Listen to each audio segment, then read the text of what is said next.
We are very thrilled that you have joined us for another show. Today, we have a wonderful guest, but before we introduce you to our guest, let me tell you who I am. I am Elle Cole. I am a mom of twins, and I have been homeschooling my girls for 7 years. We have started this podcast, Miriam and I, to really help support homeschoolers. We started this journey on our own, and we wanted to really give back to our community so that you will know that you too can educate your kids without any issues. So, Miriam, go ahead and tell everybody a little bit about who you are. I'm Miriam. I am the parent of 4 little ones. I am a farmer, the creator, a writer, and lots of things in between. So, I would love for our guest today, Gina Smith. Can you introduce yourself to our listeners, please? Sure. Thank you for having me. My name is Regina Smith, but I do go by Gina. A lot of people just short my name, G Smith Writes. And I've been in education for about 16 years as an ELA teacher. And then now I work as an RTI specialist and I'm a new author. So I'm glad to be here.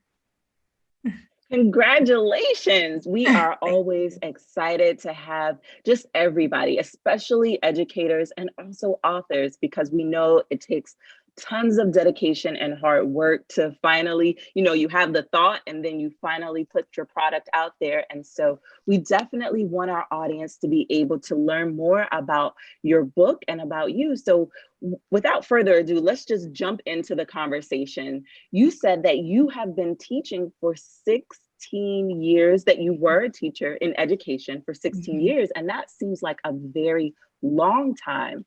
Yes. Can you tell us about that journey and your experience? What are some things that you noticed about it, and how you feel about education in general?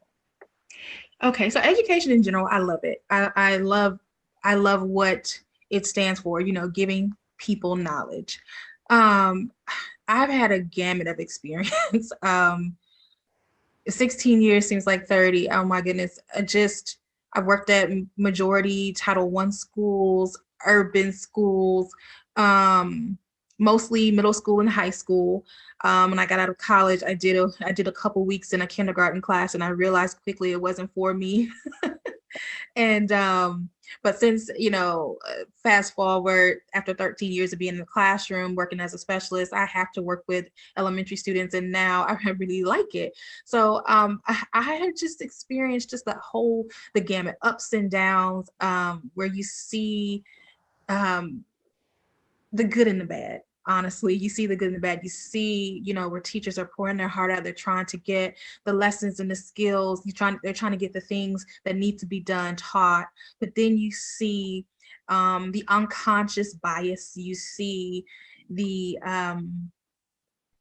just the rigmarole of politics in education. And so sometimes the greatness of the thought, the idea, the purpose of education gets muddled in everything else that's thrown into the mix. And so I've always said to my students, reading will really expand your mind about what the world is and what it isn't. And then you can make your perspective. And I've always been that person to push them to read different things. And so that's been my tool throughout my whole career, is to push literacy. And so, yeah, I've seen it all. I trying to think of something specific, but as a general glaze, that's what I can say. So I would love for you to kind of share, just thinking back over your years, is there one experience that you would say just was one of your best experiences, something that just really makes you feel good that you witnessed it or that you were a part of it? Mhm. Yes, I would say immediately what comes to mind um, is my time when I taught in Jacksonville, Florida. I taught there for 3 years. I worked at a private school for 1 year, and then I went to public school my second year of teaching. And immediately when I went to the interview, they wanted to hire me, and the principal said to me, he said, "Miss Smith," he's like, "You're young, you're bubbly, whatever." He said, "But I just need you to know that on this street, there's a murder a month, and this is the murder capital of this city. And so I just want you to know what you're getting into when you come here to work. And I said, I'm coming here to teach, but I was young, just like, okay, I've worked with inner city kids. I've done volunteerism. I've completed all those types of things. Anyway, I get into the classroom, and after probably 3 to 4 weeks of being in there, I just noticed that there was a disconnect with a lot of the young women in there. Either some of them were thought of as the good girls, and others, they were the lost. And there it was stark. It, really, I didn't see any in between there. And so I ended up starting a mentoring group, because it's like, well, what are they thinking? Like, how are you just automatically the good girl, and how come you're automatically deemed bad? And things are coming down every time there's something going on, and you fall right into that role. And then it seems like the ones who were good, they're kind of like, oh, well, whatever. And, they can kind of, it was very just stark, and everyone played their role very, very much to the point there. And I had not seen that. And I thought I'd seen a lot before then. So I started this mentoring group, and I took about a group of 25 girls, and I started to meet with them after school once a week to talk with them about, okay, so what do you come to school for? What's your experience like? And it was one of the best times of my life. It formulated, it ended up growing into something that I had not anticipated. We ended up having almost like cotillion balls at the end of the year, where they dressed up, and we had etiquette, and we took them to volunteer at homeless shelters. We did so many great things, and these ladies were my students also. So they would see me in class and doing their work, and trying to gain strides with reading. And then some weekends, once per month, they would go and do things in the community. And once a week, we would have what I would call girl chat, and we talk about, emotions. And I learned so many things about them. They had seen people pull guns and shoot, and yet they came to school the next day. Or many of them, they lived in homes where parents were professionals, and they just lived in a neighborhood because it was the house was inherited from someone else. So you had this melting pot of people who, because of the reputation of the community, it was just like, well, it's only this here. But you had a variety of different families. And I found in that school support from families who people said, oh, the parents don't come. Yes, they do. They showed up for their kids. They purchased t-shirts for them to wear for the club that they were in. They came and supported fundraisers. If I sent a letter home, but also there was rapport, there was connection, there was building. So that's something I can say that I'm really proud of throughout my career. Awesome, awesome. So you used a term that I want us to kind of define for people who don't know, and that's a Title I school. And Yes. for homeschoolers, not all homeschoolers are familiar with what that means. So if you could really just define that for our listeners, that would be awesome. So Title I are schools that receive additional funding for different things to be done on their campus. And let me not misspeak. Is it by district or by school? I think it's by school, but I have to double check. But generally you receive additional funding because of the needs of the school. That's in, very basic general terms. And so on the street, or in layman's term, that those are the schools that are, not well performing. They're the ones who have the behavior problems. Generally, people would say that they can't keep staff, high turnover. So these are, it generally, when you're talking about a Title I school, especially now, they can have all of the technology because of the extra funding. They can have all of the extra staff. But what I found in my time working, you can have all of that, but if you don't have intentional staff placements, all of that, it's a wash. So yes, Title I. Yes. So my understanding is that Title I schools are also low income communities. Mm-hmm. So the community itself and the Yes. parents that send their children there often are below the poverty level. Mm-hmm. So it means that, so typically when that is, the label is placed on the school, all of the things that you just mentioned, people think that the parents aren't interested.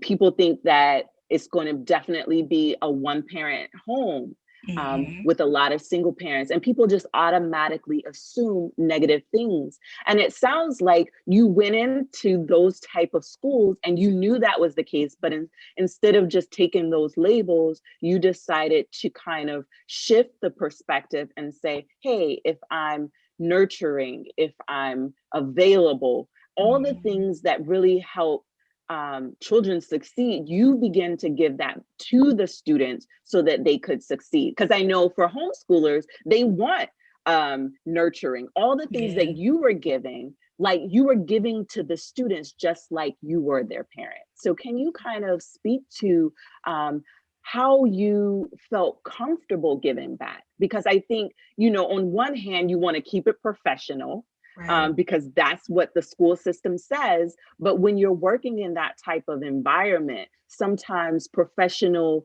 is a little different. So can you Yes. kind of speak to that a little bit? Yes, and certainly you want to keep it professional, and I did that.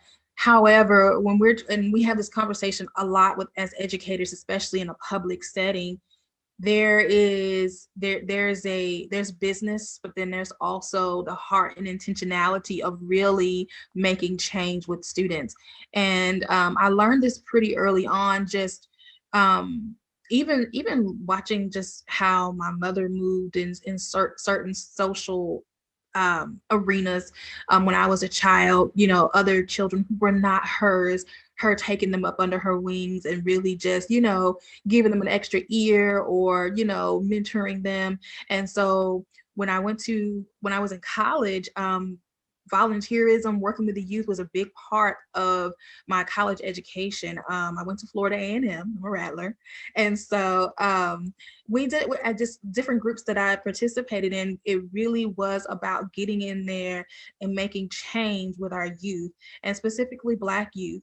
And not that I have not mentored someone who doesn't look like me, I certainly have, but that's always been my thing, to go in. And when I went to the school, I just saw them as human. I didn't see them as a person who inherently would not follow the rules, who inherently would not listen to me.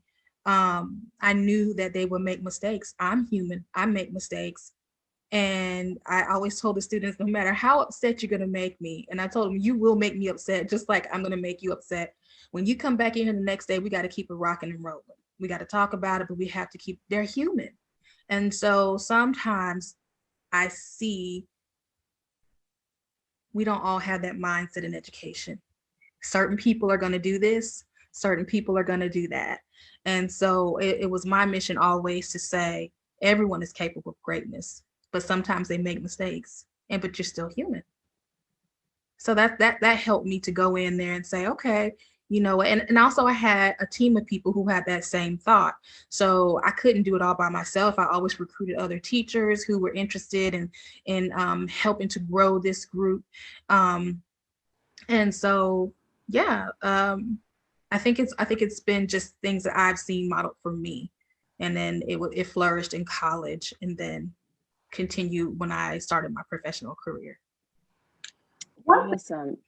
Earlier was that you noticed that there was a clear line, a distinction, I should say, being drawn between the good kids and the bad kids. Yeah. Were they kind of falling into those categories because they were reacting to the way that they were treated?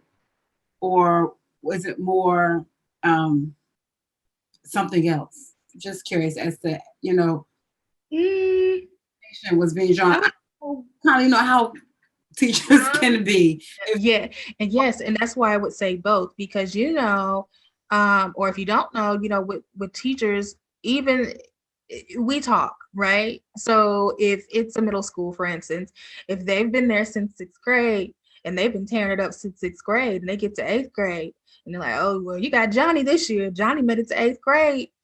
Johnny was this, Johnny cuts paper, Johnny will walk out. and you already know Johnny before Johnny walks into the room, and you may have had a conversation with Johnny before then. And so Johnny, he's expected to be the same. But when they walk in, I can't just, I mean, I may know the information, but Johnny's on day one in my room.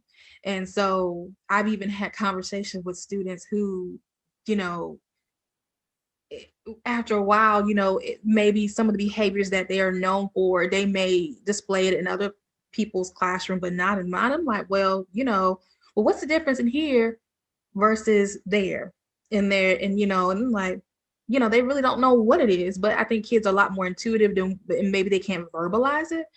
So I think it's the expectation because they know there's a paper trail or a verbal trail. And so when you're sometimes, not all of them, but sometimes when you're not mature enough to say, well, this is what I'm going to do, and this is what it's something different, or they haven't been taught. Because we'll teach a kid how to read, we'll teach them how to add, but will we teach them how to behave in the public setting? Not a lot. Not a lot. It's too tiring to teach a kid how to behave. I think that they come and it's like a microwavable meal. They should know how to behave is our expectation, but they don't. Clearly they're still learning. I know I have attended when I was younger, I attended a school that would be considered a Title I school. And I remember going into one of my classes, the teacher did not look like me, but I remember her saying, and this was probably the first time it had ever been said, she was like, everybody has an A. She was like, I'm giving you all 100%. Now you can keep this A throughout the year, or, it can be deducted. Some things can be deducted, but it's up to you. But all of you are starting in the same place. And I remember that even some of the kids who would have been considered troubled, they worked in her class because she seemed to care.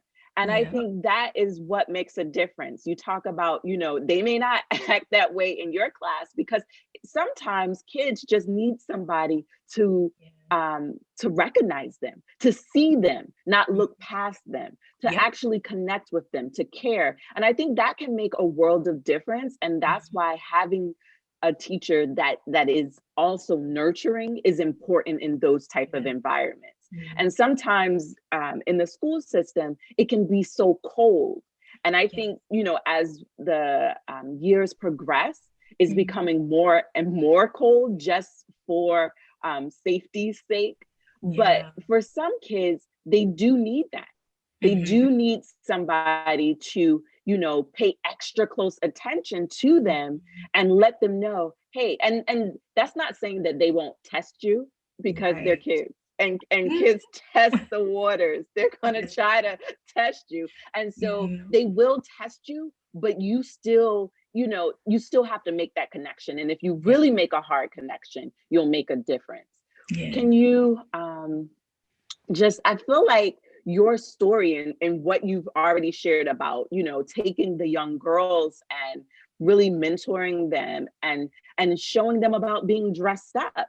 What were some of the things that those young girls said? Because I would imagine that was a completely new, like an experience they would have only seen on TV. They were excited. A lot of them said thank you. A lot of them just experienced, because I remember everyone had to wear black. That way we can buy a whole slew of different dresses at a discount rate and not have to worry about everyone having the same dress and it costing a lot. So we will often take them to Ross, right? We get on the school bus and we take them to Ross so we can have like a $20 budget because, we had to raise money. And I remember we grew to like 50 girls one year. And so, imagine how much money that costs, 20 times 50 girls. And so like, okay, so we have to get a black dress. Okay, so how long should it be, and what's and they were just so excited. They're like, thank you. So what are we gonna eat? How many people can we have? And some of them, they hadn't been to like a formal event at like a hotel, and they were just really in awe. I can't remember. They, a lot of them just said thank you, because that was, you know, that was their appropriate thing to do, or they give you a hug, or they bring their parents. And one of the young ladies who I met my very first year teaching at that, well, it's my second year teaching, but first year at that school, I'm still in contact with her. And, you know, she just says, you know, I appreciate you for just always being there. And I think that means more to me than anything, because I just wanted them to know that they were supported, and not only supported, but held to a standard, because we can nurture them a lot. And sometimes what I've seen in education is also nurturing, but then it goes into coddling and not holding a standard. And so we have to balance that. And so this particular young lady, you know, she was my mentee, and, she got into a fight. I'm like, you're in trouble. Like, that's not a good thing. And so you need to, just thinking, well, I'm in the mentoring program. I'm doing this, I'm doing that. No, you gotta take your consequence just like anyone else. And, even to this day, I still hold her to a certain thing, like, well, you have to do such and such and such, if you want to have this or do that. And so when I do come in contact with a lot of those ladies from that first round of girls, it's just simply thank you. And that's enough. That's enough. Yes. So I have a question, because you just brought up discipline, which I think goes right along with the academic. Yes. So I want to know, because right now, this is a unique time. We're still in the pandemic. Parents are still having to really hold their weight and provide extra attention to their kids while their teacher, like, some of them may be remote schooling, some of them may be going to a school, but really the discipline that both the teacher and the parents have to provide is a little bit different. Can you give parents and teachers who, may be dealing with a child who is labeled difficult, who seems difficult, just some advice on ways to connect? Because I think all kids will test you, whether they're labeled or not. That's just natural. Yes, they will. But I do think there are some positive ways to discipline and some that could actually be harmful. So can you kind of share some positive ways that parents and teachers can really help discipline their students when they need it? Yes. Well, the first thing is to build a rapport. And whether the student is coming in remotely or if they're sitting in front of you, you need to have a way where they know every day there's an expectation of some type of communication that is not strictly academic. So for instance, one of the things that I have seen across districts is if they're remote, or even sometimes if they're in class, they have a check-in question every day. It could be, how are you doing? Where are you today? And the students are expected to respond. And it's, and there are certain like placeholders, or not alarm, or maybe alarms, I don't know what you would call it, where if a student answers a certain way, it just depends on how tech savvy the teacher is, they're going to reach back out almost immediately when they read it to say, hey, well, what's going on today? And so or if they didn't answer, where the teacher or the counselor is going to reach back out to them.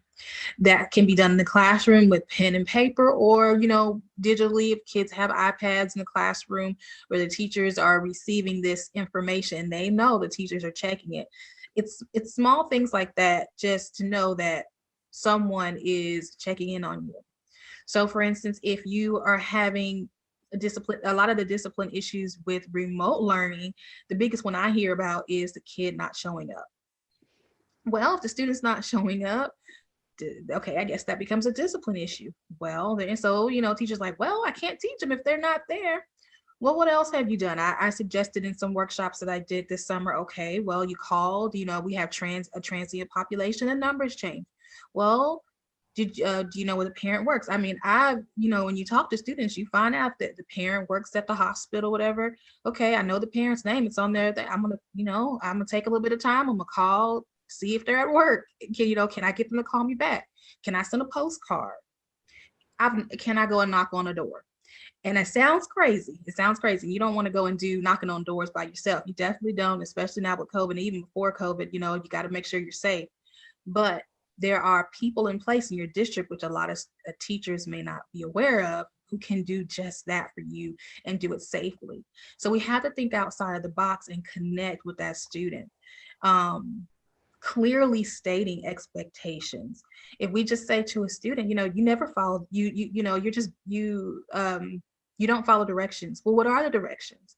What should the directions look like? If you say you need to pay attention in class, well, what does that look like if I'm sitting in class? Okay, that means you have a pencil in your hand, you're looking at the board, or you're looking at me. And then at some point, there may be some notes, but whatever the expectation is in your class, you have to be very clear. And sometimes, it's very simple, but sometimes as educators, just like, well, the kid knows what pay attention means. Well, tell them again, review it, because maybe they don't know. The pencil should be in your hand, or at the end of the class, you're going to turn in the answer to this question. So you need to have this paper that I handed to the other students because you were late. So now I need to give this to you. Explicitly say what the expectation is. Give them an expectation. But if your expectation unconsciously is that this student will not follow my directions, your actions will be as such. Your actions will be, why aren't you on task? Why aren't you taking notes? Instead of instructing them to follow the directions and give them the clear direction.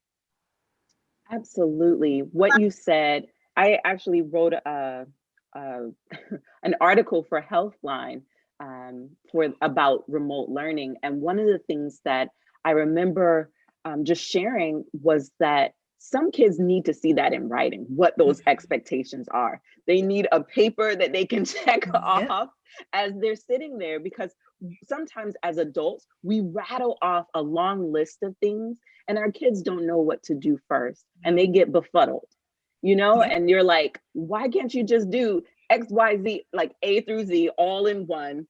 And they're like, no, let's just start with A. Like their brain is still processing A. So give them things one at a time and be crystal clear. And if you can write it down, just having that checklist, like this is what's expected of you, and having a little checklist. And I know that even me being a homeschool mom and my kids are in middle school, it's helpful for them. Actually, I write a to-do list myself. So it's not something that we grow out of. We still need a checklist even as adults to stay on task, because we have all these things distracting us. And if we get distracted as adults, how much more do our children get distracted? Majorly. You're thinking beyond expectations. I think we also need to have the expectation within ourselves as adults that they're children and still developing and they're still learning. So just because they didn't do a specific thing doesn't mean that they'll never get it. It doesn't mean that you won't get it tomorrow either. It's the process of becoming an adult, an older individual. And like you said, as adults, we struggle sometimes. So we should already have it within our minds that it's going to be a little bit of, give and take here. So some days will be better than others. And, paying attention doesn't necessarily have to be, a pencil in the hand. Perhaps they like to doodle. And when they're doodling, then they're listening. Or perhaps they need to tap a finger or something. And when you see them doing that, they're listening. For some of them, yes, they're taking notes because that helps them. And then others, it could be they chewing on their tongue or they shirt or something, And a lot of times, because we get so hung up on what we think is the norm, everybody's not the norm. So I think being able to nurture individuals and to give an individual what they need to thrive is very important and a very special skill, because some of us struggle in the group setting. Yes. Yeah, we have to be flexible. Certainly. I had to learn that really quickly when my first year of teaching, like everyone can't head straight. This, I don't know if you've seen that meme where the kid is sitting on the floor, stretched out right on the floor. And, and I allow stuff like that. I made a lot of mistakes teaching. I just want to say that, a lot of mistakes. There are a lot of days where I'm just like, I need to go back and reteach that, or say something to the student. But I think when I had to go back and admit my mistakes to the students, it humanized me. They knew, like, okay, well, dang, I've never had a teacher say, well, you know what, I probably shouldn't have chastised you yesterday like that. I could have done it a different way. And yeah, we have to be just like I need them. I need to be flexible for them. I need them to be flexible with me because I'm human too. And I want that to come back to education, the humanity.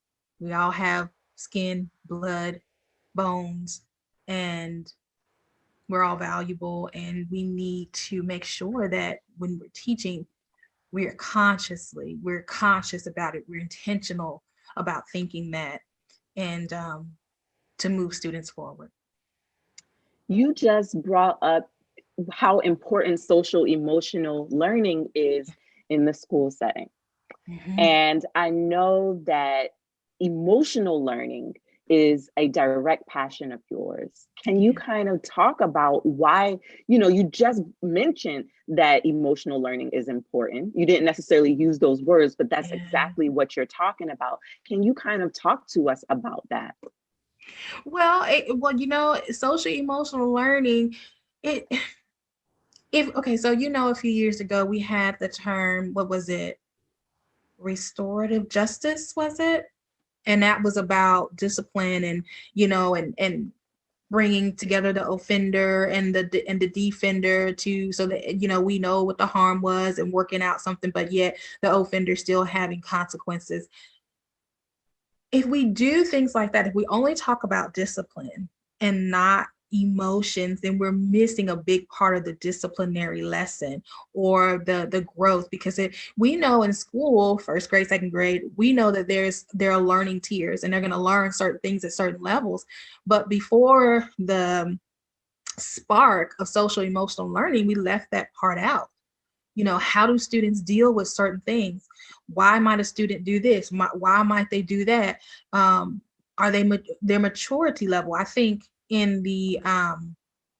from what I've seen at the pre-K level, now that school systems are incorporating pre-K, we see it more often than not. Because I'll hear principals say quickly, well, that kid just turned 3. The other kids have been 3 for 6 months. But and so the maturity, and they recognize different things that students are going to do. But when we get into kindergarten and beyond, there was never really a big conversation about that, and why. And then also culture. I learned very basic things about culture, in education, before going into the classroom. Things like, which I don't know if they're outdated, but looking, if you're Asian American or from Asia, not looking direct in the eyes, or things about handshakes. I mean, it's very, very, very surface. And so as I continue to working in mostly Hispanic and Black populations, me being Black, I'm just like, well, I know what to do. I don't know. I don't have every Black experience. I had to learn some things. I have my Black experience. And so we can't put everybody into these boxes. And so if you don't address the emotional learning, the maturity of the student, how they evolved, how they think, why they do what they do, then you are missing a teachable moment. You're missing a piece that will help them to be successful. Because at the end of the day, that's what education is for, is for them to grow mentally and to stimulate that growth. But emotions are a part of that. You learn with emotions too. It's not all robotic. So I'm a big advocate for that. I think I've been kind of in this work longer than what I anticipate, or I think I have, because now my position, it's about leading professional development with social emotional learning interventions for students outside of the special education population. And so really helping teachers to have their social emotional learning journey, and then applying that with students. One book, as far as when we talk about race, and I hopefully I'm not going all over the place, No, but you're that I good. really like in my district, uses Courageous Conversations by Glenn Singleton, because we do see such disparity with what is it called? Suspension rates with Black and brown students. And so, they're suspended 5 times more than their counterparts.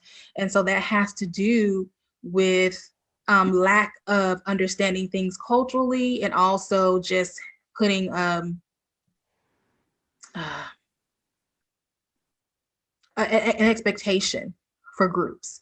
And the best way to do it, I guess, is to discipline and not use social emotional learning. But as social emotional learning is becoming more popular, we have to deal with also the mind, the conscious and the unconscious. And I think, oh goodness, Courageous Conversations does a great job of that for adults if we really take that task seriously. I have a question. Do you have any tips for parents on how they can promote and nurture their child's emotional learning? Yes, again, it's kind of like what I would say to the teachers is checking in every day. What did you do in school today? Who are your teachers? What did you learn today? Can you show me something? And I know as parents, you get so busy, just like teachers. But taking that 5 minutes to know the patterns of what's happening at school, that's going to help you. That's going to place an expectation where they just can't say it went fine. It was okay. I passed my test. And so knowing the patterns, they have Miss Jones second period, Mr. Flanoy's third period. Today we did such and such. And then you'll be able to decipher, like, you know what, something seems a little off. You said nothing much went on in PE. Is that true? Did something happen? Also, I really like the summary. I used to do peak, what was it called? Sorry, I've been out of the classroom for 3 years, so sometimes I have to remember the names. I used to do hills and valley, or peak and pit with my students during the weekend. Some weeks I would make it where they could do anything, but then other weeks it had to be in school. What was the peak of the school week in class, and what was the pit? Because and that'll let you know or not. I didn't like when such and such did this in your class, and then you said, and that was just the pit of my week. I didn't like that. And I try to have a respectful dialogue with it. And sometimes that peak and pit, it would have me to, did you talk to your parent about it? That was a lot of my, talk to your parent about it. Maybe there's something else going on there. So just every day, it doesn't have to be any big elaborate thing. What happened in school today? So a little bit earlier, we talked about those Title I schools, and we talked about how you help the girls, but I know that you also have a passion for young boys and their emotional learning. Mm-hmm. Can you kind of tell us how you started to kind of work with that population and why you're so passionate about it? Okay. Well, I did grow up, I'm a girl, and I grew up with all boys. So when I write, and I've written several things to be published, but I noticed that I've written a lot about boys, probably because I grew up with boys, and then I do have 4 nephews. And so I'm constantly around little boys. And then also in school, teaching in the public school setting with black males, young black males. I don't know how to put it into words. There's either coddling, or there's fear. And I don't understand that sharp contrast. There's either coddling or there's fear. Okay. And then you'll have the brainiacs, you will have middle of the road. But what I noticed is that if they were passionate about something, that passion wasn't seen as passion, it was seen as anger, and anger has a negative connotation. But someone else who didn't look like them, if they had a passion and they spoke passionately about something, it's just like, oh, they're blowing off steam. And when we look at the data, I I I I I see that there is a disconnect. And so while I did not take fully on the role of mentoring Black boys because I'm a woman and I know I can do certain things, I did partner with other teachers who started mentoring groups um, for the boys. But in my class, you know, they were treated as young men. And a lot of times I found myself calling them sir because I wanted to know I respect you. So it's just kind of like, okay, well, you know, if I'm talking to you, I'm like, well, what did you say, sir? Or, and then you said, why are you calling me sir? I'm like, well, I'm respecting you. You're a young man. And it was just little things I would say to them, like, you know, you're a young man and people see you as a young man. If you have an issue, make sure you express it. And in my conversations with students who were in my class, a lot of them did feel unheard. Some of them didn't like my tactics. They didn't like that, you know, I would insist that they speak. If you're getting in trouble in my class, before I go and write anything, put anything to pencil and paper, well, what's the problem? What's the problem? I don't know. I'm mad. You shouldn't have yelled at me, or you shouldn't have called me out. Okay, well, there's a reason why you didn't want me to call you out. Why? Did you do something or did you not? Did I make a mistake or did you make a mistake? Did we both make mistakes? And I forced the conversation. And when I couldn't force it, I just let it go and say, okay, well, until you can talk, well, you know, we're going to, you know, because sometimes they don't want to talk and they just like, well, just send me to the office anyway. And I say, well, you know what? I gotta have some patience today. We just gonna go back in class, and then when maybe tomorrow you want to talk. I really didn't do anything. So it really was about conversations and again holding them accountable. And I wanted them to know on that campus in my room, your voice matters. And whether you did something right or wrong, I want to hear it and I want you to notice it. And so the next time you can react differently, even when you did something great. Because sometimes when you do something, it's like, oh, that's not that big of a deal. Well, it kind of is. You kind of with the person who cracked the code and no one else did. And it's just like, it's not that big of a deal. So congratulations to you. That's a great thing. And so it's about paying attention. I think when it comes to emotions and being human, a lot of times they are pushed to the side. It's just they're, you know, well, nope, you know, you could have a high reading level and you know have all these things, but you're labeled bad because you haven't followed directions for a year or two. And what I find is, you know, in elementary school, a lot of times you have these high performing, and I don't have the statistics right now, but you have some of these high performing Black boys, and then they get into middle school or high school, and all of a sudden, you know, their reading levels, or you don't have any data for tests and stuff. And so that's them missing school or missing tests, or different things are happening. And so we have to be intentional with keeping them engaged in the educational process and not dismissing them. And so I did that in my classroom to make sure. And I actually one year, so funny, I had like a little news group and there were like 3 girls and like 3 boys, and you know, they were the class clowns. They were they were the class clowns. And I was just like, you know, I want to do like a video news, something different than the mentor group. And do you know that it was actually, that was one of the proudest moments in my career too, because some of them had never passed the state test. And what I did is like, okay, guys, so if you're staying after school, you know, okay, we're gonna have snacks, and you're gonna get all the news, anything that needs to be reported. And oh my gosh, they were big goofballs because they were goofballs in class. They're always something was funny. They had a hard time focusing. But once we got into a routine with them staying after school, like once or twice a week, and I had another teacher helping me, and they would come in, they're like, okay, we got all the announcements from the teachers. We're ready. Okay, we're gonna, you know, and then it became like this leadership, this weird leadership thing, because they're like, well, we're the ones who get in trouble because we're goofy, but we have to be on the news. So we can't lose that. So we got to kind of rein it in. So it was just really, I don't know, it was really funny. Uh, Yeah, I think that that's a part of culture too, is responsibility.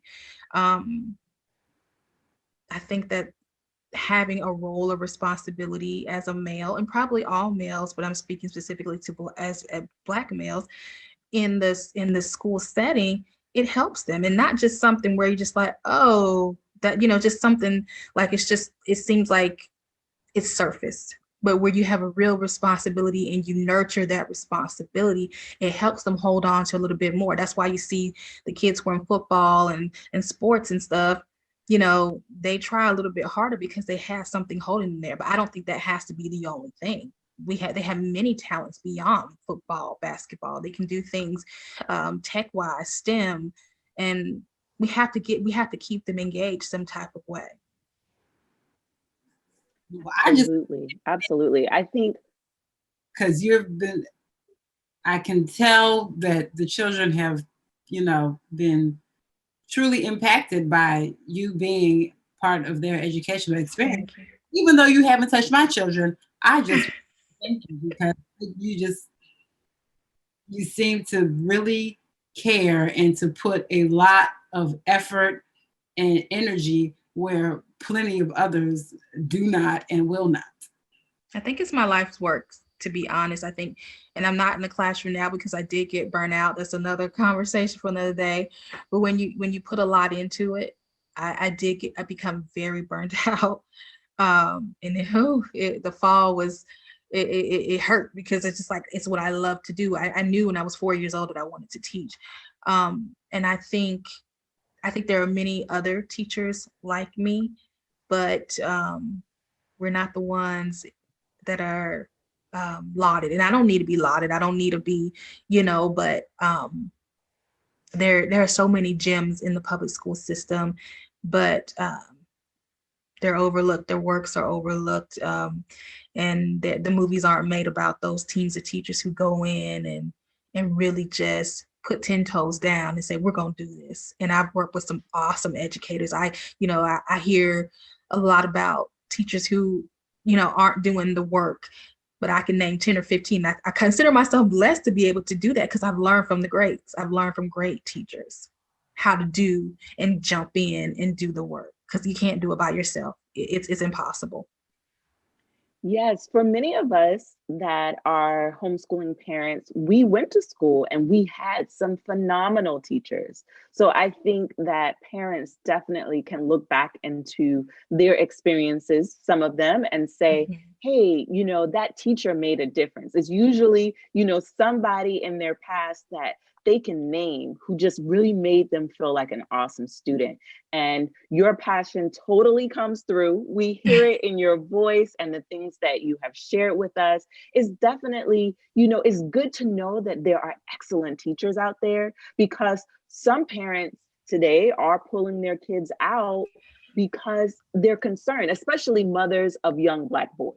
Yes. Sometimes, I think in the past, when you would hear about families homeschooling, people homeschool for so many different Yeah. reasons. But one of the top reasons for Black people is because of how their kid is being treated. Mm-hmm.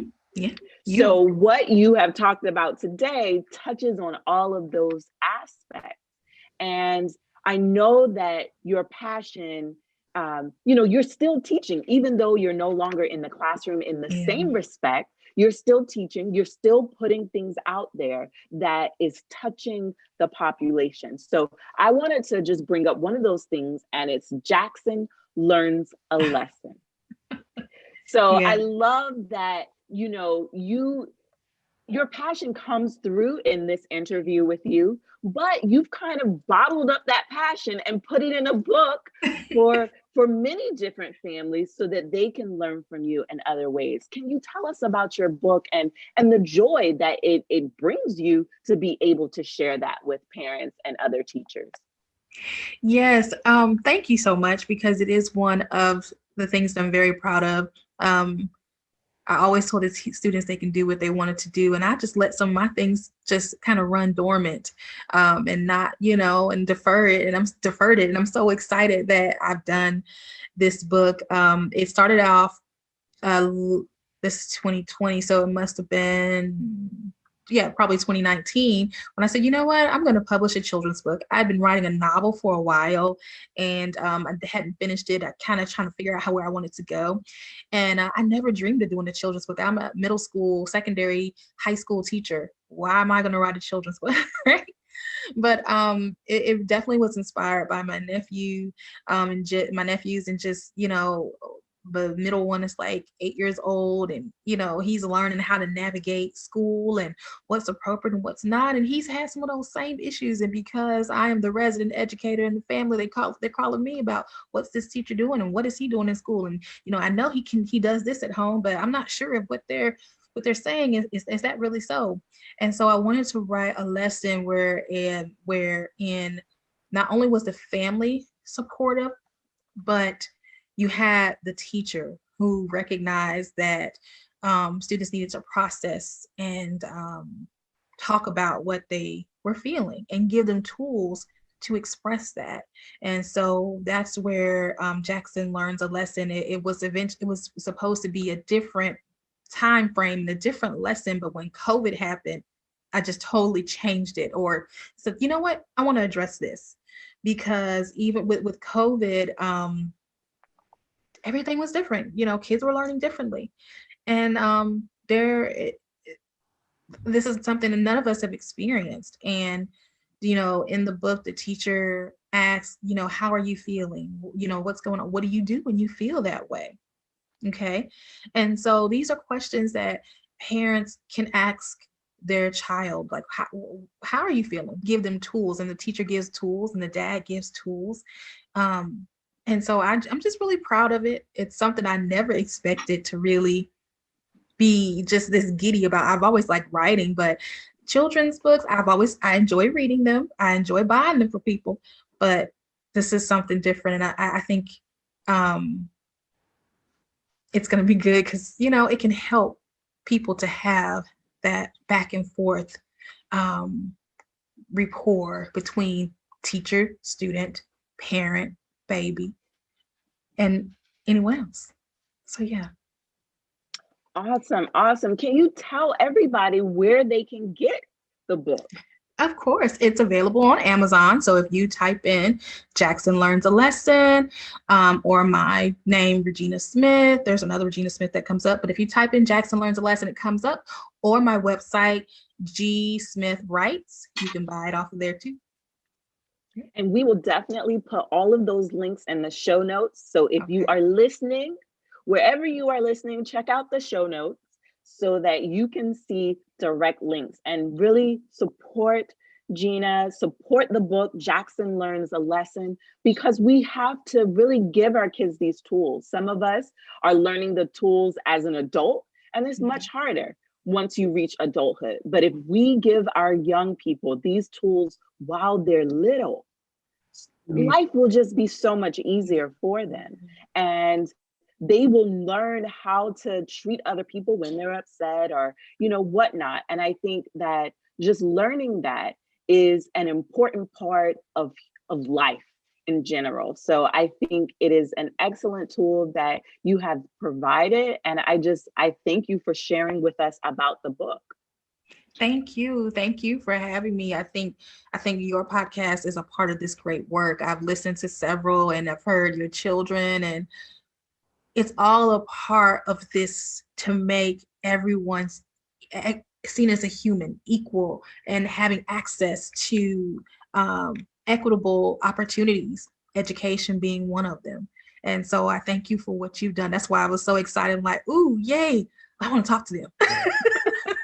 Well, it's definitely been a pleasure, because what we know is that if something doesn't exist out here that we want for our children, that means that we have to really create it ourselves.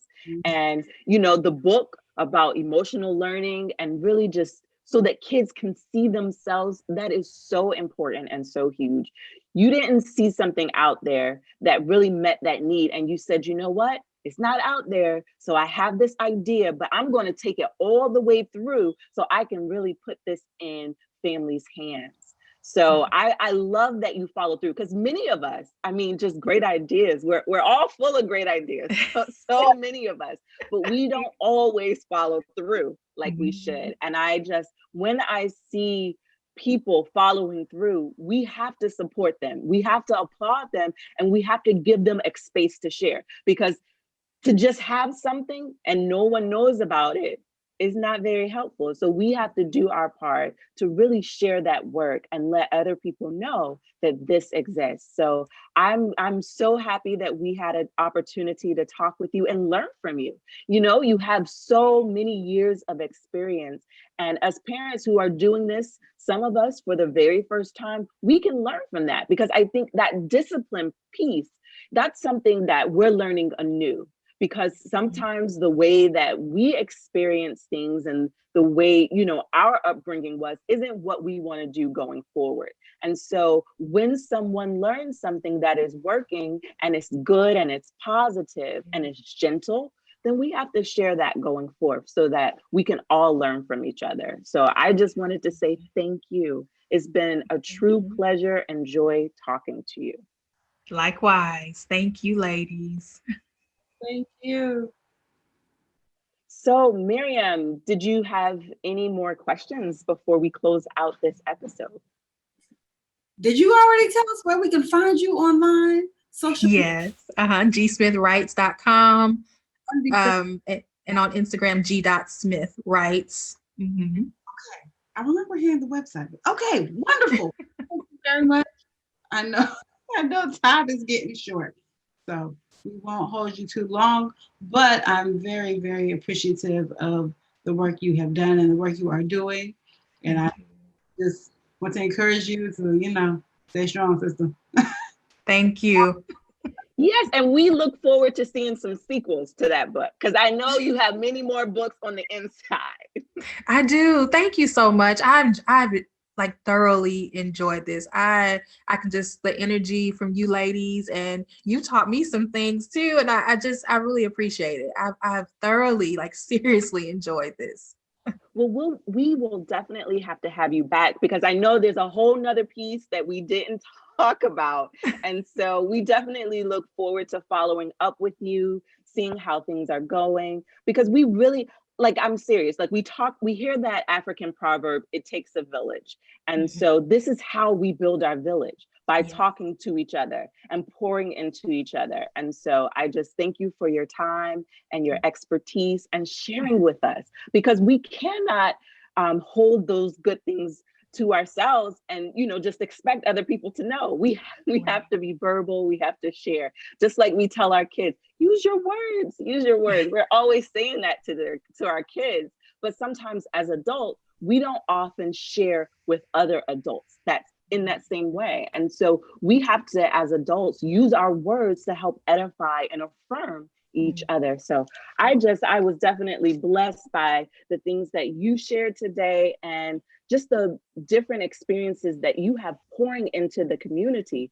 The work of teachers is an amazing work. And I want parents and teachers and educators who are listening to this podcast to know that we truly believe that we are all in this together. It's not homeschool mom against homeschool teacher. No, we are all in this together, because, you know, we may homeschool our kids, but we also, many of us also sign our kids up for classes and have other people teaching our kids as well. And so when we do that, we just make it a community of learning. And so one of our goals on this podcast is to build lifelong learners.